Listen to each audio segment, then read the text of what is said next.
Kenapa berbuka puasa ini dianjurkan untuk memulainya dengan kurma dan air putih? Kurma mengandung glukosa yang sangat tinggi. Sementara lambung kita setelah seharian berpuasa tidak mendapatkan suplai makanan maupun minuman, itu terjadi pengerutan. Bahkan jalan-jalan darah kita mulai tidak lancar. Nah, ketika itu manakala perut itu ingin kembali dinormalkan, ketika perut itu ingin disuplai makan makanan yang berat, maka lambung tadi tidak boleh dikagetkan dengan makanan yang berat. Untuk itu dirangsang terlebih dahulu. Bagaimana cara merangsangnya? Dengan memakan kurma.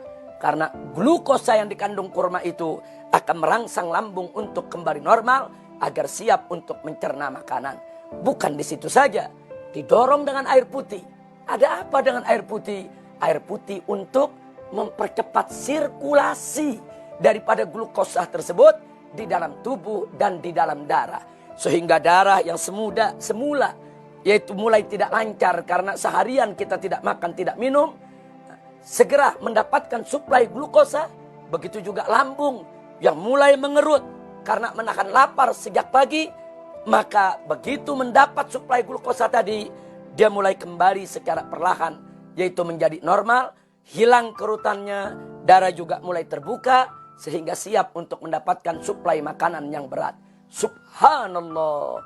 Jadi kenapa Nabi makan korma terlebih dahulu?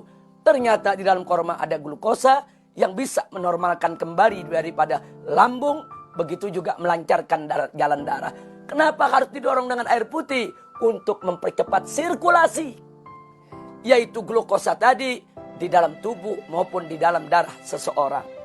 Lalu, kenapa setelah itu Nabi tidak langsung memakan makanan yang berat? Di sini yang perlu kita catat.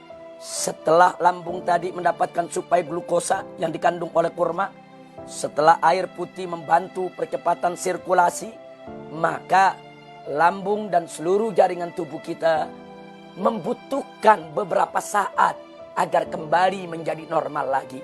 Ya, membutuhkan beberapa menit waktu, membutuhkan beberapa waktu jeda agar dia bisa menormalkan, yaitu kondisinya kembali di dalam menerima suplai makanan yang berat. Nah, karena itulah Nabi melaksanakan sholat maghrib. Dengan beliau melakukan sholat maghrib, beliau berzikir. Itu waktu bisa 5-10 menit. Nah, itu bisa digunakan untuk melaksanakan sholat dengan zikirnya. Dalam waktu 10 menit, maka sirkulasi yang terjadi di dalam tubuh, glukos yang disuplai oleh korma tadi, itu akan kembali menormalkan jaringan tubuh kita untuk siap menerima suplai makanan berat. Ditambah lagi, sholat itu ada gerakan-gerakan. Ada berdiri, ada ruku, ada i'tidal, ada sujud, ada duduk.